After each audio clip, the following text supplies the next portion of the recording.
বাংলার নাস্তিক মুরতাদরা এই কোরআনের মাহফিলে নবীকে নিয়ে অপমাননা করা, কোরআনকে নিয়ে অপমাননা করা যদি তোমরা বন্ধ না করো, বাংলার তাওহীদি জনতা জুতা পিটা করে বাংলাদেশ থেকে তাড়াবে। ঠিক কিনা বলো? রাত্রের বেলায় ভিডিও আপলোড দিয়েছে, সকালবেলায় এত পরিমাণে ফোন আসতেছে, আমার ফোনে রিসিভ করার মতো সুযোগ আমি পাচ্ছি। মোবাইল বন্ধ করে রাখছে। অনেক মিডিয়ারা আবার এটাকে অপপ্রচার করতেছে, বলতেছে হুজুর মোবাইল বন্ধ করে রাখছে, এটা কি নাটকীয় সাজানো নাকি? অথচ এই জিনিসটা বুঝে না।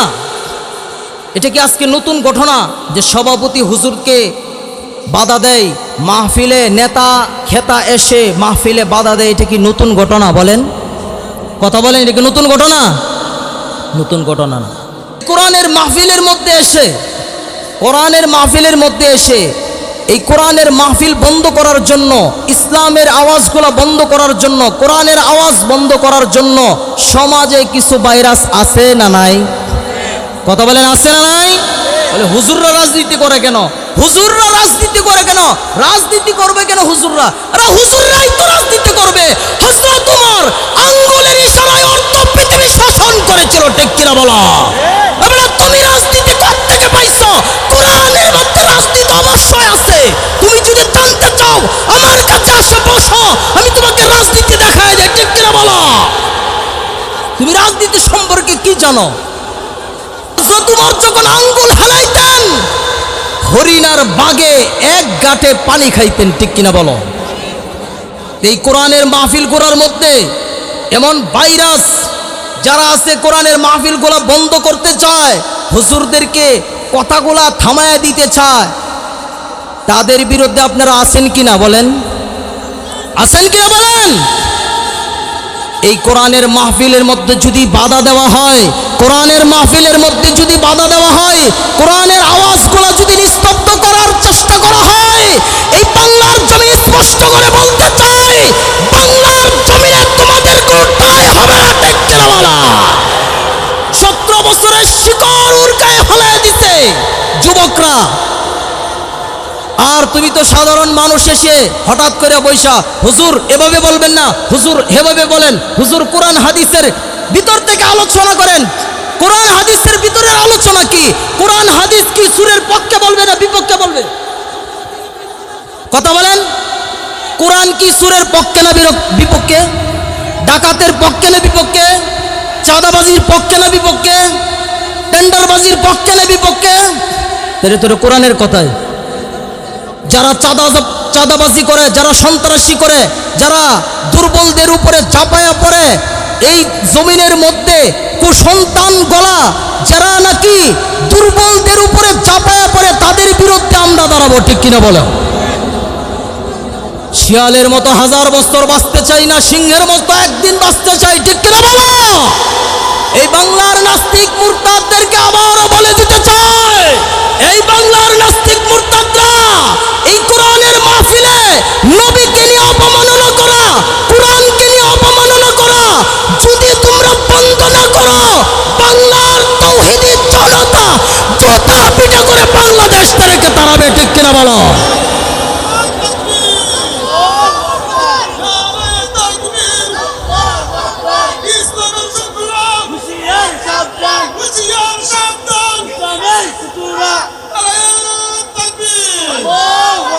আবারও সময় আসতেছে, ব্যাঙ্গের ছাতার মতো কিছু নাস্তিক মুরতাদ বাংলার জমিনে মাথা ছাড়া দিয়ে উঠবে।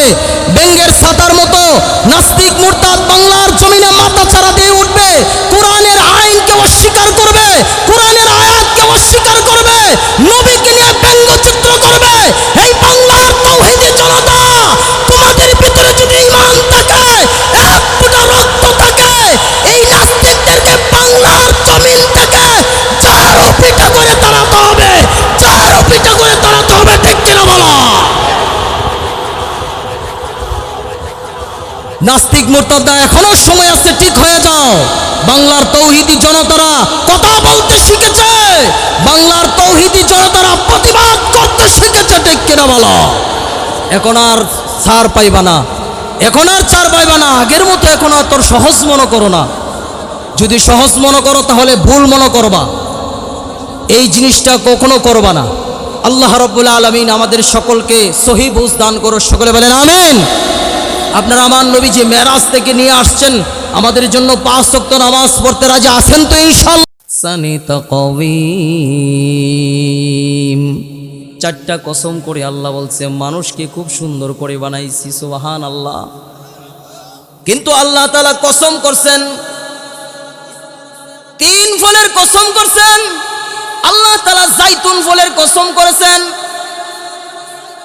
তুর পর্বতের কসম করছেন, পবিত্র মক্কা নগরীর কসম করছেন। ঠিক আল্লাহ রাব্বুল আলামিন কোরআনে কারীমের মধ্যে বিভিন্ন জায়গায় কসম করছেন। সূরাতুল আসরের মধ্যে কসম খাইছেন, ওয়াল আসরের কসম অর্থাৎ সময়ের কসম, কালের কসম।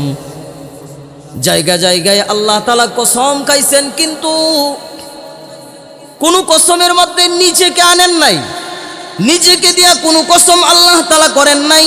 শুধুমাত্র একটা কসম করছে আল্লাহ তাআলা, একটা কসম করছে, তার বন্ধুকে ভ্রমণ করাইছে, মেয়ারাজ করাইছে।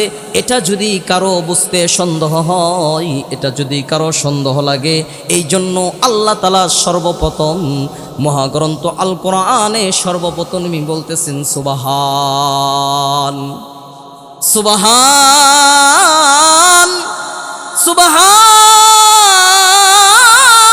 সুবহানাল্লাযী আসরা বিআবদিহি লাইলাম মিনাল মাসজিদিল হারাম ইলাল মাসজিদিল আকসা। আল্লাহু আকবার বলেন।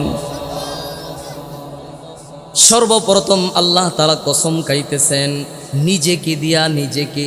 আমি সুবহান, আমি পবিত্র, আমি সত্যবাদী, আমি সুবহান, আমার ভিতরে কোনো অপবিত্র নাই, আমি অযোগ্য না, আমি যোগ্য।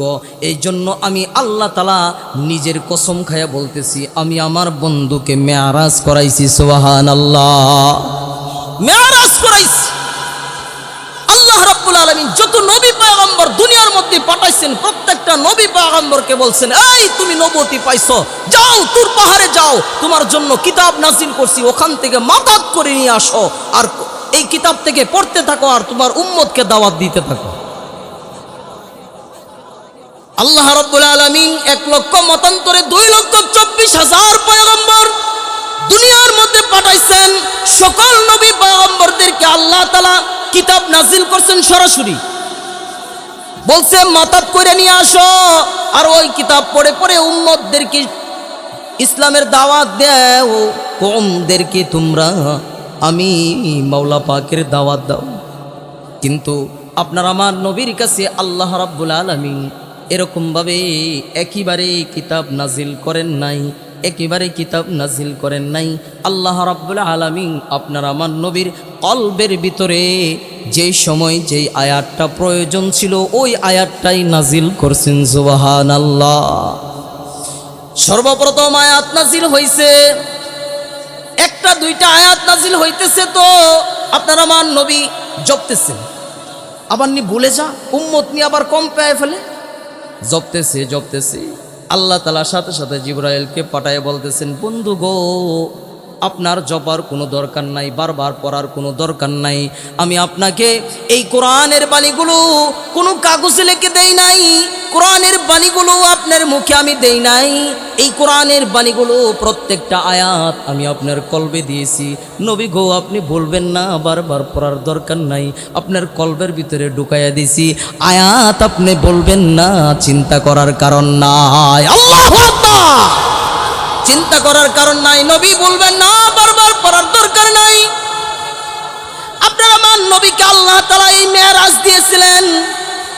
এই মেরাজ দিয়া আল্লাহ তাআলা তার সুবহান সিফত নামের কসমকে বলতেছেন, সুবহানাল্লাযী আসরা বিআবদিহি লাইলাম মিনাল মাসজিদিল হারাম লাইলাম মিনাল মাসজিদিল হারামি ইলাল মসজিদিল আকসাল্লাযী বারাকনা হাওলাহু লিনুরিয়াহু মিন আয়াতিনা। আমি আমার বন্ধুকে ভ্রমণ করাইছি, মসজিদুল হারাম থেকে মসজিদুল আকসায় নিছি।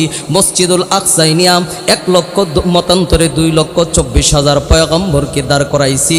আর বলছি তোমরা দাঁড়ায় থাকো, ইমাম সাহেব অচিরেই তোমাদের ইমামের মুসল্লার মধ্যে দাঁড়ায় যাবে। হাবিবকে বলছেন, ও হাবিব তাড়াতাড়ি যান, আপনার জন্য সোয়া লক্ষ নবী পয়গম্বর আপনার জন্য দাঁড়িয়ে আছে। ইমামের মুসল্লা ফাঁকা হইছে, আপনি গিয়া ইমামতি করবেন। সকলেই আপনার পিছু 2 রাকাত নামাজ পড়বে। আপনার আমার নবী ইমামের মুসল্লাই দাঁড়াইছেন তো 2 রাকাত নামাজ পড়াইয়া সকল নবী পয়গম্বরদের নবী হয়ে গেছেন। সুবহানাল্লাহ। আল্লাহ তাআলা এই জিনিসটাই বুঝাইবার জন্য, সকল নবীদের নবী বানাইবার জন্য আল্লাহ তাআলা এই মেরাজে যাইবার আগে সকল নবীদেরকে মুসল্লি বানাইয়া আপনার আমার নবীকে ইমাম বানাইয়া 2 রাকাত নামাজ পড়াইয়া বুঝাইছেন, ও নবী পয়গম্বররা, নবী হইয়া কিন্তু বড়ত্ব করো না, নবী হইয়া কিন্তু বড় দাবি কইরো না। আমার হাবিবের পিছনে নামাজ পড়াইয়া বুঝাইয়া দিলাম, তোমরা সবাই উম্মত, আমার হাবিবই একমাত্র শ্রেষ্ঠ, ঠিক কিনা বলেন? নবীজি সাল্লাল্লাহু আলাইহি ওয়াসাল্লামকে হযরত জিবরাইল, অনেক মতান্তর আছে, কোন মতান্তর আছে হাতিমে কাবায় ঘুমিয়েছিলেন, আবার কোথাও কোথাও আছে উম্মে হানির ঘরে ঘুমিয়েছিলেন। হযরত জিবরাইল এবং হযরত মিকাইল আলাইহিস সালাতু ওয়াস সালাম আসলেন, আয়েশা নবীজিকে জাগ্রত করলেন, ইয়া রাসূলুল্লাহ আপনি ওইটা বসেন। বুকটার মাঝখান দিয়া ছিঁড়লেন, মাঝামাঝি ছিঁড়লেন, ভিতরে যা আছে সব কিছু বাই করলেন। জমজমের পানি দ্বারা হযরতে জিবরাইল দৌত করলেন, সুবহানাল্লাহ কইতেন না? আবার এগুলা ভিতরে ঢুকায়া আবার ওপেন হার্ট সার্জারি আবার লাগাইয়া দিলেন, টান দিলেন, সাথে সাথে লেগে গেছে। সুবহানাল্লাহ। এবার নবীর জন্য একটা সুয়ারি আনছে, গুরার থেকে কিছুটা ছোট, গাদার থেকে কিছুটা বড়, বুরাক নামক একটা সুয়ারি আনছে জান্নাত থেকে আইনা বলতেছেন, নবী আপনার জন্য এ সুয়ারি, আপনি উইটা বসেন। এবার নবীজি সাল্লাল্লাহু আলাইহি ওয়াসাল্লাম সোয়ারির কাছে গেলেন। এবার সোয়ারি তো দুনিয়ার কোনো সোয়ারি না, সোয়ারি তো জান্নাতের সোয়ারি। ওই সোয়ারি নিজেকে একটু অহংকার বোধ করলেন, জান্নাতে আইছে তো একটু অহংকার থাকার কথাই, একটু অহংকার করলেন, একটু নাড়াচাড়া দিলেন, তার মানে একটু অস্বীকৃতি জানাইলেন। হযরত জিবরাইল ডাইকে বলতেছে, রে বুরাক, আল্লাহ তাআলা তোমাকে জান্নাতে বানায় রাখছে, একমাত্র আমার নবীর জন্য বানায় রাখছে। তোমার এত সম্মান এই নবীর জন্যই আল্লাহ তাআলা দিছে রে বুরাক। এত দামি সোয়ার, এত দামি সোয়ারি তোমার উপরে উইটা যখন বসবে, তোমার কথা মানুষে কিয়ামত পর্যন্ত স্মরণ রাখবে। আর তোমার উপরে যদি এই সোয়ারি না বসে, তাহলে তোমার মতো বুরাকের কথা কেউ স্মরণ রাখবে না। এই কথা বলার সাথে সাথে বুরাকের শরীর কম্পন শুরু হয়ে গেছে, থরথর করে কাঁপতেছে, শরীর গাম এসে গেছে। সর্বনাশ, কি করে ফেলছে? নবীজি সাল্লাল্লাহু আলাইহি ওয়াসাল্লাম বসলেন। চোখের দৃষ্টি যতটুকু যায়, এই বুরাকের একটা পায়ের গতি ছিল ততটুকু। সুবহানাল্লাহ। এবার বুরাক যাইতেছেন ইমামতি করছেন। তো প্রথম আসমানে গেছেন, প্রথম আসমানে হযরতে জিবরাইল ডাক দিয়ে বলতেছে, এই প্রথম আসমানের রক্ষীরা দরজা খোলো। প্রথম আসমানের রক্ষীরা বলতেছে, মান আনতা, কে আপনারা? হযরতে জিবরাইল বলে, ইয়ানা জিবরাইল, আমি জিবরাইল, দরজা খোলো। ফেরেশতারা বলতেছে, রক্ষী ফেরেশতারা বলতেছে, দরজা খোলা যাবে না, দরজা খোলা যাবে না, জিবরাইলের জন্য দরজা খোলা নিষেধ। হযরত জিবরাইল বলতেছে, ওরে আমি তো একা আসি নাই, আমি সাইয়্যিদুল মুরসালিন খাতামুন নবিয়্যিন নবী মুহাম্মদুর রাসূলুল্লাহ সাল্লাল্লাহু আলাইহি ওয়াসাল্লামকে নিয়ে আসছি। সুবহানাল্লাহ। জান্নাতের দরওয়াজার মধ্যে 2টা নূরের তালা লাগানো, এই চাবি দাও, চাবি, তালা খুলতে হবে। ভিতর থেকে ফেরেশতারা বলতেছে নবী মুহাম্মদের জন্যই তালা লাগানো আছে, তার জন্যই খোলার অনুমতি আছে, আর কারো জন্য খোলার অনুমতি নাই। তার জন্যই একমাত্র জান্নাত, এই আসমানের দরওয়াজাটা খুলতে পারি। কিন্তু চাবি দাও, চাবি, চাবি তো নাই। ও চাবি তো আমাদের কাছেও নাই। তাহলে চাবি কোথায়? ও চাবি তো জিনাকে নিয়ে আসছেন, উনার কাছেই তো চাবি আছে। সুবহানাল্লাহ। অর্থাৎ আপনার আমার নবীর কাছে চাবি আছে। নবীজি সাল্লাল্লাহু আলাইহি ওয়াসাল্লাম কথা বললেন না, বিসমিল্লাহির রহমানির রহিম করে তালার মধ্যে হাত দিলেন, তালা খুলে গেছে। সুবহানাল্লাহ। এবার বুরাক নিয়ে ছুটতেছেন, জান্নাতও গেছেন, জাহান্নামও গেছেন। জান্নাত দেখছেন, জাহান্নাম দেখছেন। নবীজি সাল্লাল্লাহু আলাইহি ওয়াসাল্লাম ওই জায়গাটি ঘুরে ঘুরে দেখতেছেন, ঘুরে ঘুরে দেখতেছেন। নজর করে তাকায়া দেখতেছে একজন ব্যক্তিকে জাহান্নামী ফেরেশতারা পাথর দিয়ে মাথার মধ্যে আঘাত করতেছে। তো মাথার মগজটা সিটটা গিয়ে দূরে পড়তেছে। মাথার মধ্যে পাথর দিয়ে আঘাত করার সাথে সাথে মানুষটা বিবস্ত্র হয়ে গেছে, মানুষের চেহারাটা একবারে বৃষ্টি হয়ে গেছে। ঠিক ওই মুহূর্তে বলতেছে, ভাই জিবরাইল, এই মানুষটা দুনিয়ার মধ্যে কি করতো, উনি কে? হযরত জিবরাইল বলে, নবী গো, এটা আপনার ওই উম্মত, যেই উম্মত নাকি দুনিয়ার মধ্যে এই মাথা দিয়া চিন্তা করতো কারে ঠগানো যায়, কারে মাইরা খাওয়া যায়, কার বিরুদ্ধে মামলা দেওয়া যায়, কাকে দুনিয়ার মধ্যে ঠগায়া খায় আমি বড় হইতে পারি, এই মাথা দিয়া চিন্তা করতো। আজকে তার শাস্তি আল্লাহ তাআলা এটা নির্ধারণ করে রাখছেন, কিয়ামতের আগ পর্যন্ত এই শাস্তির মধ্যে সে লেগে থাকবে। নাউজুবিল্লাহ। কিছু দূর সামনে গেছেন তো একজন মানুষকে উল্টা করে দুইজন ফেরেশতা করাত দিয়া মাঝখান দিয়ে ছিঁড়তেছে। বলতেছে, ভাই জিবরাইল, উনি কে? হযরত জিবরাইল বলতেছেন, উনি আপনার উম্মত। ইয়া রাসূলুল্লাহ, সে হলো আপনার উম্মত। কি করতো দুনিয়ার মধ্যে? কি? ইয়া রাসূলুল্লাহ, দুনিয়ার মধ্যে সে আলেমদের বিরোধিতা করত, মসজিদ মাদ্রাসার বিরোধিতা করত, আলেমদেরকে দেখলে শরীরের মধ্যে চুলকানি আসতো, আলেম দেখতে পারতো না, আলেম দেখলে কটু কথা তার বলতে মন চাইতো। ওই ব্যক্তিকে আল্লাহ তাআলা আজকে এই শাস্তি দিতেছেন। নাউজুবিল্লাহ। একটা দুইটা নয়, শাস্তি দেখতেছেন তো দেখতেছে তো দেখতেই আছে। নবীজি সাল্লাল্লাহু আলাইহি ওয়াসাল্লাম কিছু দূর সামনে গেলেন, গিয়ে দেখতেছেন একজন যুবতী, ওই যুবতী আগুন দিয়া পড়তেছে, আর যুবতীর পেটের ভিতর থেকে লোহার আগুনের শিকল লাগায়া জাহান্নামী ফেরেশতারা টানতেছে, কি জানে বের করবে। নবীজি বলতেছেন, ও ভাই জিবরাইল, এত কঠিন দৃশ্য।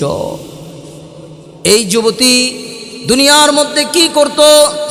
হযরত জিবরাইল ডাক দিয়ে বললেন, নবী গো, এটা হলো আপনার দুনিয়ার ওই উম্মত। যৌবন বয়সে এই মেয়েটা জিনা করছে, জিনা করার কারণে তার পেটের ভিতরে আগুনের বাচ্চা হয়েছে।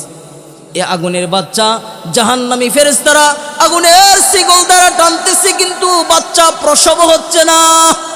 নবী গো, বাচ্চা কিয়ামতের আগ পর্যন্ত টানতে থাকবে, বাচ্চা প্রসব হবে না। শরীর দিয়া পুষ করতেছে। কিছু দূর সামনে যাওয়ার পর একজন নারীকে আগুনের মধ্যে দাউ দাউ করে পোড়ানো হচ্ছে, শরীর দিয়া পুষ পড়তেছে। বলতেছে, এই নারী দুনিয়ার মধ্যে কি করত? বলতেছে, নবী গো, সে দুনিয়ার মধ্যে উলঙ্গ অবস্থায়, অর্থাৎ ছোট ছোট পোশাক পরে দুনিয়ার মধ্যে চলাফেরা করত। যুবকরা দেখতো হাত এরকম ভাবে জালি ভরা কাপড় দিয়া পরতো, হাতের সব অংশ দেখা যাইতো, পেটের সব অংশ দেখা যাইতো, হাঁটুর সব অংশ দেখা যাইতো, মুখ দেখা যাইতো, চুল দেখা যাইতো। নবী গো, বেপরদা নারী দুনিয়ার মধ্যে, এই নারীটা বেপরদা অবস্থায় চলতো। আজকে তার জন্য এই শাস্তি আল্লাহ তাআলা নির্ধারণ করেছেন। ও যুবক ভাইরা, ও ও বৃদ্ধ বাসনেরা, আপনার কন্যা সন্তান উপযুক্ত হয়েছে তো কন্যাকে পর্দায় রাখা আপনার উপরে ফরজ, ঠিক কিনা বলেন? এই কন্যাকে পর্দায় রাখা আপনার উপরে ফরজ। আপনি আদর করে যত্ন করে মেয়েকে ভালোবেসে এমন একটা জামা কিনে দিচ্ছেন যেই জামাটার দাম 10,000 টাকা, কিন্তু হাতার মধ্যে জালি লাগানো, পেটের মধ্যে জালি লাগানো, উড়নাটা হলো একবারে নেট জালি, ঠিক কিনা বলেন? এটা পরাইতেছেন তো আপনার সন্তানকে জাহান্নামের লাকড়ি বানাইতেছেন। এটা পরাইয়া রাস্তার মধ্যে ছেড়ে দিছেন। যুবক ছেলেরা আপনার কন্যাকে দেখতেছে তো তাদের চোখের জিনা হচ্ছে, আর এই যুবতী নারী জাহান্নামের দিকে হারছে। আপনি বাপ হইয়া কি কইরা সহ্য করবেন বলেন না? নবীজি সাল্লাল্লাহু আলাইহি ওয়াসাল্লাম জাহান্নাম দেখলেন, সংক্ষিপ্ত শেষ করতেছি, জাহান্নাম দেখলেন, এবার জান্নাতে গেলেন। জান্নাত দেখতেছেন, ঘুরে ঘুরে জান্নাত দেখতেছেন। কিছু দূর সামনে যাওয়ার পর দেখলেন নহর, নহর, মধুর নহর। কিসের নহর? মধু নহর, চিনেন তো? মানে পুরোপুরি একটা ঝর্ণা। আচ্ছা, দুনিয়ার মধ্যে আমরা যদি মধু পান করি কতটুকু পরিমাণ পান করতে পারি? 1 গ্লাস, হাফ গ্লাস, এর বেশি খাইতে পারি। কিন্তু আল্লাহ তাআলা জান্নাতীদের জন্য মধুর বিশাল বড় ঝর্ণা রাখছে। যত পারো খাইতে পারো, ওখানে পেটে কোনো অসুখ হবে না। নবীজি সাল্লাল্লাহু আলাইহি ওয়াসাল্লাম বলতেছেন, ও ভাই জিবরাইল, এই নহর কার জন্য? হযরত জিবরাইল বলতেছেন, নবী গো, এই নহর হলো আপনার ওই উম্মতের জন্য যারা নাকি দুনিয়ার মধ্যে আল্লাহ এবং রাসূলের কথা মতন চলাফেরা করবে, তাদের জন্য আল্লাহ রাখছে। কিছু দূর সামনে যাওয়ার পর আরেকটা শরবতের নহর। নবীজি বলতেছে, এই শরবতের নহর কার জন্য? হযরত জিবরাইল ডাক দিয়ে বলতেছে, নবী গো, এই শরবতের নহর আপনার উম্মত যারা নাকি আপনাকে এবং আল্লাহকে মানবে তাদের জন্য। কিছু দূর সামনে যাওয়ার পর দুধের নহর। ওই দুধের নহর কাদের জন্য? দুনিয়ার মধ্যে যারা খাঁটি মুমিন ছিল তাদের জন্য। কিছু দূর সামনে যাওয়ার পর আবার দেখতেছে শরাবের নহর। শরাব, শরাব চিনিনি? মদ, মদ, মদের নহর। দুনিয়ার মতো বাংলা মদ, ইংলিশ মদ আছে, এটা খায়া মাতালি করেন না? দুনিয়ার মধ্যে খাওয়া কিন্তু হারাম, জান্নাতে খাওয়া হালাল। দুনিয়ায় খাওয়া হারাম, জান্নাতে খাওয়া হালাল। সুবহানাল্লাহ বলেন। মেশক জাফরান দিয়া ওই মদের খুশবু তৈরি করেছে আল্লাহ তাআলা। মদ খাইবেন, মাতাল হয়ে নাচবেন, সমস্যা নাই, এটা জান্নাতে জায়েজ, কিন্তু দুনিয়ার মধ্যে জায়েজ নাই। দুনিয়ার মধ্যে মদ খাওয়া হারাম, কিন্তু জান্নাতে মদ খাওয়া কিন্তু হালাল। জান্নাতে আপনি মদ খাইতে পারবেন, দুনিয়ায় খাওয়া হালাল। দুনিয়ার মধ্যে হারাম। নবীজি সাল্লাল্লাহু আলাইহি ওয়াসাল্লাম জান্নাতের নাজ ও নিয়ামত দেখলেন। আচ্ছা, দুনিয়ার মধ্যে এমন কোনো গাছ দেখছেন গাছের গোড়া উপরে আগা নিচে? দেখছেন? কথা বলে না, দেখছেন? কিন্তু জান্নাতের প্রত্যেকটা গাছের গোড়া হবে উপরে, তার আগা হবে নিচে। আপনি শুইবেন, আপনার মুখের কাছে চলে আসবে বড় বড় সুন্দর সুন্দর ফল। আর এমন ফল আসবে, দুনিয়ার মধ্যে আনার খাবেন তো আনারের মজা আলাদা, আপেল খাবেন আপেলের মজা আলাদা, আঙ্গুর খাবেন আঙ্গুরের মজা আলাদা। কিন্তু জান্নাতের মধ্যে সর্বনিম্ন যেই ফলটা দিবে আপনাকে, ওই ফলটা কামড় দেওয়ার সাথে সাথে একটা ফলের ভিতর থেকে 70টা মজা বের হবে। সুবহানাল্লাহ, 70টা মজা বের হবে। হাদিস শরীফের মধ্যে এমন আছে 7,000 মজা শুধুমাত্র একটা ফলের ভিতর থেকে বের হবে। জান্নাতি পাখিগুলো আপনার কাছে আসবে, আয়সা বলবে, ওহে আমাকে খাও, আমার ভিতরে 70 প্রকারের মজা আছে। আরেকটা পাখি আয়সা ওইটাকে ধাক্কা দিয়ে ফেলে বলবে, আমাকে খাও, আমার ভিতরে 3,000 মজা আছে। আরেকটা পাখি আসবে, আয়সা বলবে, আমাকে খাও, আমার ভিতরে 7,000 মজা আছে। আল্লাহু আকবার। এই মজা শুধু জান্নাতে আপনারা আমার জন্য রাখছেন। দুনিয়ার মধ্যে শুধু আল্লাহ এবং রাসূলের অনুকরণ করে চলতে হবে, ঠিক কিনা বলেন? চলতে পারলেই জান্নাতে নাজ ও নিয়ামত, চলতে পারলেই জান্নাত ও নাজ ও নিয়ামত। যেই কথাটা বোঝাইতে চায়, মেরাজে গিয়া নবী কি আনছেন, আল্লাহ তাআলার জন্য নবী কি নিয়ে গেছেন, এবং আল্লাহ তাআলার কাছ থেকে নবী মেরাজ থেকে কি আনছেন, এই জিনিসটাই বোঝানো মূল উদ্দেশ্য।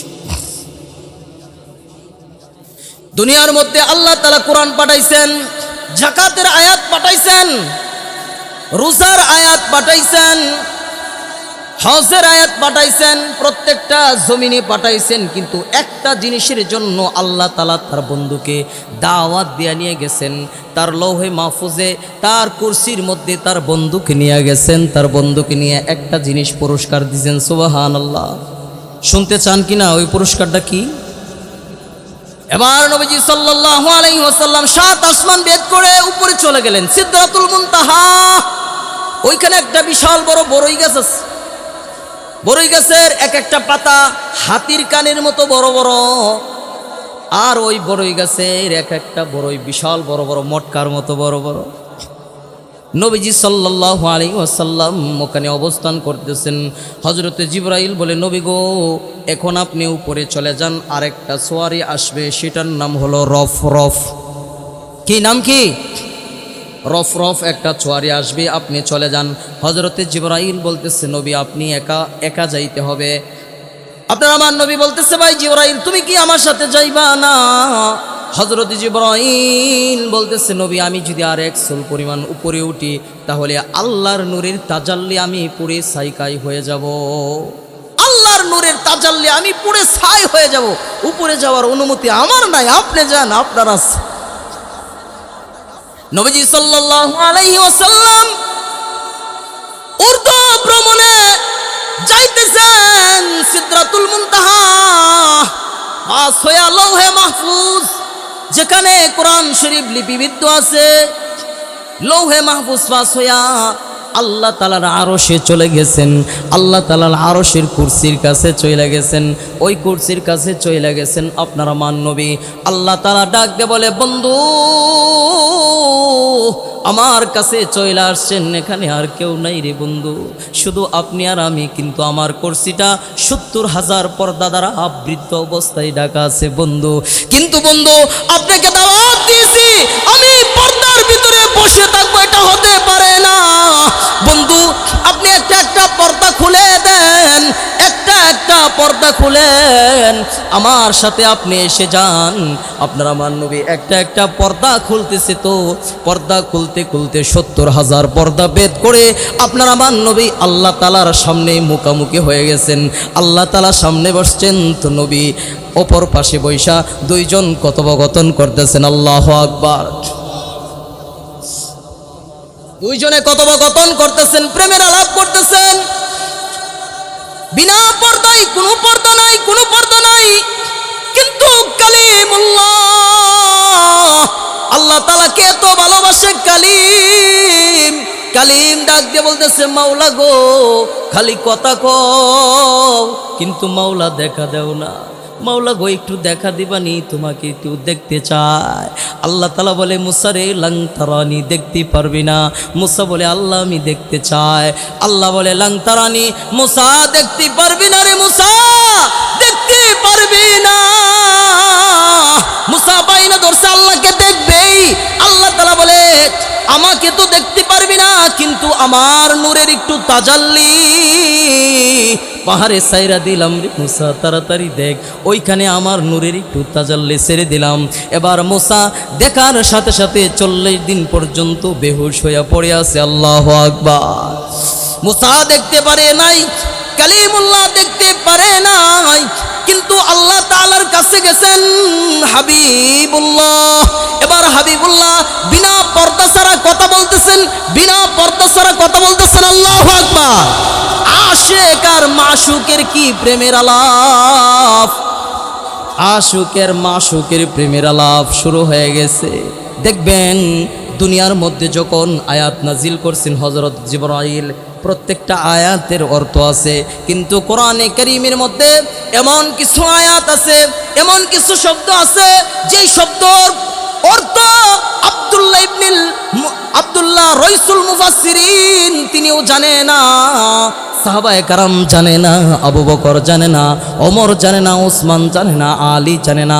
কোনো সাহাবায়ে কারামকে জিজ্ঞাসা করা হয় এই আয়াতের অর্থ বলো, তারা বলে আমি জানি না। মুফাসসিরদেরকে বলা হয় এই আয়াতের অর্থ বলো, মুফাসসিররা বলে আমি জানি না।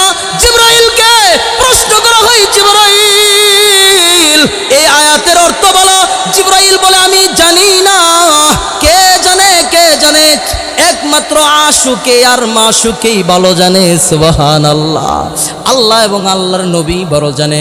কোরআনে কারীমের মধ্যে এমন কিছু আয়াত আছে যে আয়াতগুলার অর্থ নাই, যে আয়াতগুলার অর্থ দুইজন ছাড়া আর কেউ জানে না। কোরআনের আয়াত আছে আলিফ লাম মিম। ও মুফাসসির অর্থ কি? মুফাসসির বলে জানি না। তাসিন অর্থ কি জানি না। ইয়াসিন অর্থ কি জানি না। কাফ হা ইয়া আইন সিন কাফ অর্থ কি বলো না। মুফাসসিররা বলে জানি না। একমাত্র আশুকে আর মাশুকেই ভালো জানে। আল্লাহ এবং আল্লাহর নবী ভালো জানে। এর অর্থ দুনিয়ার কোনো মুফাসসিররা জানে না। আল্লাহ তাআলা তার বন্ধুর সাথে বিনা পর্দায় প্রেমের আলাপ শুরু হয়ে গেছে। বিনা পর্দার প্রেমের আলাপ করতেছে। হযরতে জিবরাইল যেই জায়গায় যাইতে পারে না, আপনার আমার নবী গিয়া বিনা পর্দায় আল্লাহ তাআলার সাথে কথোপকথন করতেছেন। সুবহানাল্লাহ। এবার আল্লাহ তাআলা বলতেছেন, ও বন্ধু আপনি কি জানেন না মেহমান যদি মেজবানের বাড়িতে যায় তাহলে হাদিয়া নিয়ে যাইতে হয়? আপনি কি জানেন না গো বন্ধু? বন্ধু গো, আপনি কি যে আমি দাওয়াত দিলাম, আমার কাছে আসলেন, বন্ধু আমার জন্য কি নিয়ে আইছেন? বন্ধু আমার জন্য কি আনছেন? এবার বন্ধু বলতেছে, বন্ধু গো আপনার জন্য এমন একটা জিনিস আনছি যেটা আপনার কাছে নাই। সুবহানাল্লাহ কইতেন না? আচ্ছা আল্লাহ তাআলার কাছে কি নাই বলেন তো? আল্লাহ তাআলার কাছে কোনো কিছু জিনিসের অভাব আছে? বলেন, কথা বলে না, অভাব আছে? বলতেছে বন্ধু আমার জন্য কি আনছেন, হাদিয়া দেন। এবার বন্ধু বলতেছে, বন্ধু আপনার জন্য এমন হাদিয়া আনছি গো বন্ধু যেটা আপনার কাছে নাই। আল্লাহ তাআলা বলতেছে, বন্ধু আমার কাছে কি নাই? জান্নাত আছে, জাহান্নাম আছে। আমি আল্লাহ তাআলা কোন বললে পৃথিবী সৃষ্টি হয়ে যায়। আমি আল্লাহ তাআলা ফায়াকুন বললে পৃথিবী ধ্বংস হয়ে যায়। আমি আল্লাহ তাআলার কাছে কোন জিনিসটা নাই যেটা আপনি আনছেন? বন্ধু তাড়াতাড়ি দেন, তাড়াতাড়ি। এবার বন্ধু ডাক দিয়ে বলতেছে, বন্ধু গো ওই জিনিসটা আপনার কাছে নাই যেটা আমি নিয়ে আসছি। এটা হলো আপনার কাছে যেটা নিয়ে আসছি সেটা হলো কাকুতি আর মিনতি। আল্লাহু আকবার, আল্লাহু আকবার। আল্লাহ আপনার কোনো কাকুতি মিনতি নাই। আপনি কারো মুকাবিকিন না, কারো কাছে আপনি চান না, আপনি কারো কাছে অনুতপ্ত না, কারো কাছে লজ্জিত না। কিন্তু আমি রাসূল আপনার কাছে অনুতপ্ত, লজ্জিত। সুবহানাল্লাহ বলেন, সুবহানাল্লাহ। এই কাকুতি মিনতিটা আপনার কাছে আমি নিয়ে আসছি। আল্লাহ বলে, বন্ধু সত্য বলেছো, কারণ এটা আমার কাছে নাই। বন্ধু রে এই জিনিস তো আমার কাছে নাই রে বন্ধু। এবার বন্ধু বলতেছেন, আল্লাহ গো আমার উম্মতের জন্য কি দিবেন আপনি? আমাকে দাওয়াত দিয়ে আনছেন, আমার উম্মতকে কি জানি স্পেশালি জিনিস দিবেন, কি দিবেন আপনি দিয়া দেন।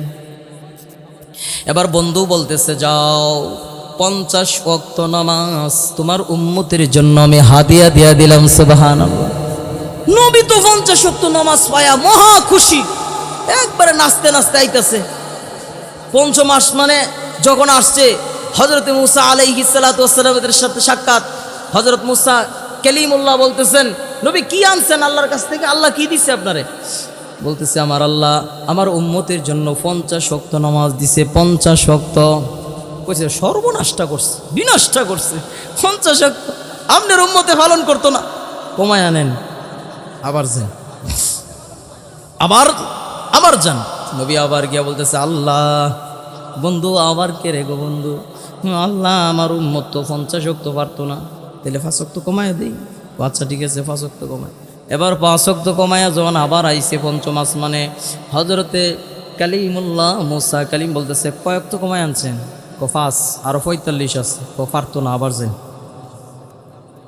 আবার যান আবার গেছে আল্লাহ আবার কে রে বন্ধু আল্লাহ ফারতো না আচ্ছা ঠিক আছে আরো ফাঁস কমায়া 1 2 3 4 করতে করতে 9 বার আল্লাহ তাআলার কাছে পাঠাইছেন কয়বার কথা বলে না কয়বার বন্ধুর কাছে বন্ধুকে 9 বার পাঠাইছেন 9 বারে গিয়া কাকুতি মিনতি করে নামাজ কমায় আনছেন এবার বন্ধু ডাক দিয়ে বলতেছেন কালিমুল্লাহ ও ভাই কালিম আর আমি যাইতে পারবো না 5 ওয়াক্ত নামাজ নিয়ে আমি দুনিয়ার মধ্যে যাইতেছি আর আমি যাইব না আর কমাবো না কালিমুল্লাহ ডাক দিয়ে বলতেছেন হাবিবুল্লাহ আপনারও উম্মত যারা আছে 5 ওয়াক্ত নামাজও পড়বে না 5 ওয়াক্ত নামাজও পড়বে না ঠিক কিনা বলেন এন যারা আছেন বুকের মধ্যে হাত রেখে বলেন তো হুজুর 5 ওয়াক্ত নামাজ পড়ি কাজা হয় না আছে কেউ 9 বার পাঠাইছেন উর্ফে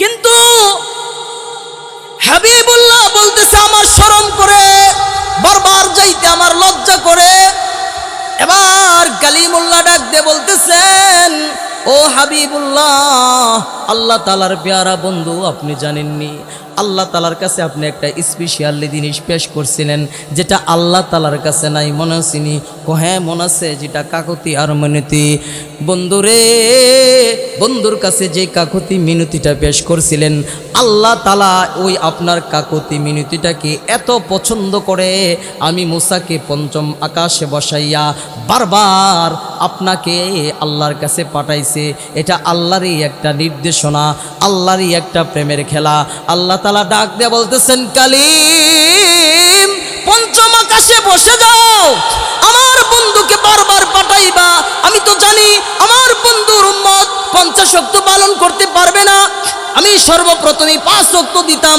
কিন্তু আমার বন্ধু বারবার আমার কাছে আইসা লজ্জিত হইয়া কাকুতি মিনতি করো কে দিয়া আমি আল্লাহ তাআলার কাছে এটা অনেক পছন্দর এই জন্য মুসারে তোকে 5ম আসমানে বসাইয়া আমি বারবার আমার বন্ধুকে আমার কাছে আনছি কারণ আমার বন্ধুর কাকুতি মিনতিগুলা আমার কাছে পছন্দ লাগে আল্লাহু আকবার আমার কাছে পছন্দ লাগে এই জন্য বারবার আনছি এবার বন্ধু বলতেছে আল্লাহ আমার উম্মত তো 5 ওয়াক্ত পালন করবে আল্লাহ তাআলা ঘোষণা দিয়ে দিয়েছেন বন্ধু আপনার কোনো উম্মত যদি 5 ওয়াক্ত নামাজ পাবন্দির সাথে গুরুত্ব সহকারে আমি আল্লাহ তাআলাকে সন্তুষ্টি অর্জনের জন্য পড়ে গো বন্ধু তাহলে আমি তার আমল নামায় পড়ব 5 লিখে দিব 50 এবার বলেন আল্লাহ তাআলা তো দুনিয়ার মধ্যে অনেক আয়াত নাজিল করছেন মানে গোটা কোরআনই নাজিল করছেন কলবের ভিতরে কিন্তু তার বন্ধুকে দাওয়াত দিয়া তার কাছে নিয়া হাঁটুর সাথে হাঁটু লাগাইয়া বিনা পর্দায় আলাপ করে যেই জিনিসটা উপহার দিয়েছেন সেটা কি জোরে বলেন সেটা কি নামাজ একজন আমারে বলতেছে ওই দিন বলতেছে কালকেই বলতেছে যে হুজুর আগে তো শুনছি শবে মেরাজ আছে শবে মেরাজের নামাজ আছে কিন্তু ওহনের মুলুবীরা বলে শবে মেরাজ বলেও নাই শবে মেরাজের নামাজও নাই কিন্তু রাস্তার মাঝে হাঁটতেছি তো ওখানে উত্তর দিলে তো ভাইরাস বেশি সমস্যা না ভাইরাসে গিরা ধরবো আমি আর উত্তর দিতে পারবো না আমি রাখছি রাত্রের জন্য কালকে রাত্রে বয়ানের সময় বলছি যে শবে মেরাজের নামাজ আছে শবে মেরাজের নামাজ কি এক্সট্রা কোনো নামাজ নাই আমার নবীকে আল্লাহ তাআলা আরশে আজিমে নিয়া বন্ধুর কাছে নিয়া যেই নামাজটা দিয়েছেন সেটাই 5 ওয়াক্ত নামাজ ঠিক কিনা বলেন এটাই শবে মেরাজের নামাজ মেরাজ প্রত্যেকটা মানুষ যখন নামাজের মধ্যে দাঁড়িয়ে যায় তখন সে মেরাজ হয়ে যায় তার সুবহানাল্লাহ আল্লাহ তাআলার সাথে সাক্ষাৎ হয়ে যায় কথোপকথন শুরু করে দেয় নবী এবার মেরাজ থেকে জমিনে আসলেন যেই জায়গাটায় উজু করছিলেন উজুর পানিটা এখনো গড়াইয়া যাইতেছে সুবহানাল্লাহ কিন্তু বন্ধু মেরাজে কতটুকু সময় কাটাইছেন বন্ধু তো মেরাজের মধ্যে সাধারণ সময় কাটায় নাই ওই বন্ধু মেরাজের মধ্যে 27 বছর কাটাইছেন 27 বছর কাটাইছেন। এবার বন্ধু জমিনে আইসা দেখতেছেন মাত্র উজু করছিল, উজুর পানিটা গড়ায় গড়ায় যাইতেছে, উজুর পানিটা গড়ায় গড়ায় যাইতেছে। তার মানে আল্লাহ তাআলা বলছেন, ও পৃথিবীর সৃষ্টাম সব থেমে যাও, আমি আমার বন্ধু শুধু চালু থাকবা, আমি আমার বন্ধু শুধু চালু থাকবো। আর সব কিছু আল্লাহ তাআলা থামাইয়া বন্ধুর সাথে প্রেমের আলাপ কইরা আল্লাহ রাব্বুল আলামিন তার বন্ধুকে স্পেশালি কিছু বোনাস দিয়া জমিনের মধ্যে পাঠাইছেন। তো জমিনে আইসা দেখছে 1 সেকেন্ডও দেরি হয় নাই। সুবহানাল্লাহ। এবার নবীজি সকালবেলায় বলতেছেন, এই মক্কার লোকেরা শুনো, আমার তো মেরাজ হইছে। কিভাবে মেরাজ হইছে? তো বলতেছে, রাতের সামান্য অংশে আল্লাহ তাআলা আমাকে উর্দু ভ্রমণে নিয়ে গেছেন, 7 আসমান ভেদ করে, লৌহে মাহফুজ ভেদ করে আল্লাহ তাআলার আরশে কুরসির মধ্যে গিয়ে আল্লাহ তাআলার সাথে কথা বইলা আসছি। এই কথা শুনছে আবু জাহেল। আবু জাহেল শুইনা বলতেছে, সর্বনাশ, এখন এই সময় মুহাম্মদকে পাগল প্রমাণ করার সময়টা বেশি দূরে নাই, এখন মুহাম্মদকে এখনই পাগল করতে হবে, পাগল প্রমাণ করতে হবে। একটা দৌড় দিস হযরত আবু বকরের কাছে গিয়া বলতেছে, ও আবু বকর, তুমি কি জানো নাকি তোমার বন্ধু তো পাগল হয়ে গেছে? নাউজুবিল্লাহ কইন। তোমার বন্ধু কি হয়েছে? পাগল হয়ে গেছে। কিভাবে পাগল হয়েছে? ও তোমার বন্ধু দেখলাম হাঁটতাছে আর বলতেছে তার নাকি মেয়ারাজ হয়েছে, 1 সেকেন্ডের ভিতরে নাকি 27 বছর কাটায় আইছে, জান্নাত দেখছে, জাহান্নাম দেখছে, 7 আসমান ভেদ করে আল্লাহর কাছে গিয়ে আল্লাহ তাআলার সাথে কথা কই আইছে। আজগবি কথা, তুমি কি বিশ্বাস করো? তোমার বন্ধু একবারে পাগল। হযরতে আবু বকর ডাক দিয়ে বলতেছে, ওরে আবু জাহেল, এটা কি মুহাম্মদ, আমার বন্ধু মুহাম্মদ এই কথা বলছে নাকি? হ্যাঁ, তোমার বন্ধু মুহাম্মদ এই কথা বলছে। যদি আমার বন্ধু মুহাম্মদ এই কথা বলে থাকে রে, তাহলে আমি আমার বন্ধুর জবান থেকে শোনার আগে আমি বিশ্বাস করতেছি এটা সত্য ঘটেছে, এটা সত্য ঘটেছে, এটা মিথ্যা না। সত্য ঘটেছে, এটা মিথ্যা না। এই মেয়ারাজের আলোচনাও বর্তমান সময়ে অনেকে অস্বীকার করতে চায়, ঠিক কিনা বলেন? অনেকেই অস্বীকার করতে চায় মেয়ারাজ কিভাবে হয়েছিল, কেমনে হয়েছিল। কিন্তু আল্লাহ তাআলা সুবহান সিফত নাম দিয়া বলছেন, যে সুবহান সিফত নামের কসম দিয়া বলছেন মেয়ারাজ হয়েছে, ঠিক কিনা বলেন? অলৌকিক ঘটনা। এই তো কিছুদিন আগে আপনারা মনে হয় সোশ্যাল মিডিয়ায় দেখছেন, আমার একটা ভিডিও ভাইরাল হয়েছে। সভাপতির সাথে আমার একটু তর্ক বিতর্ক, সভাপতির সাথে আমার একটু তর্ক বিতর্ক। এর মধ্যে